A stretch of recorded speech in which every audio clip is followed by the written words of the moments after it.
মদন মামা, এই কুমিরের ডিমটার দাম কত টাকা? এই কুমিরের ডিম দাম হলো 10 টাকা। বাচ্চা দাঁড়াও, কুমিরের ডিম নিবা না? আমি বাসা থেকে টাকা নিয়ে আসি। আচ্ছা ঠিক আছে। মদন মামা, আমি তো টাকা আনতে পারিনি, আমার মায়ের কাছে টাকা নেই। আপনি যদি পারেন তাহলে কচ্ছপের বিনিময়ে আমাকে কুমিরের ডিমটা দেন না। না বাচ্চা, আমি তো তোমাকে টাকা ছাড়া কচ্ছপের বিনিময়ে কুমিরের ডিম দিতে পারবো না।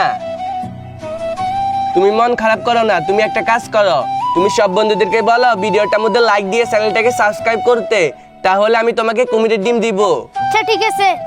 আমার প্রিয় বন্ধুরা, তোমরা সবাই ভিডিওটি লাইক করে চ্যানেলটি সাবস্ক্রাইব করে দাও, তারপর আমি কুমিরের ডিমটা খেতে পারবো। আরে এটা কি হলো? তোমার কথা শুনে তো সব বন্ধুরা ভিডিওটার মধ্যে লাইক দিয়ে চ্যানেলটাকে সাবস্ক্রাইব করছে। এই নাও, তোমাকে 2টি কুমিরের ডিম দিলাম, তুমি আমাকে কষ্ট দেওয়া লাগবে না, তোমার জন্য এই কুমিরের ডিমগুলো ফ্রি। ইয়ে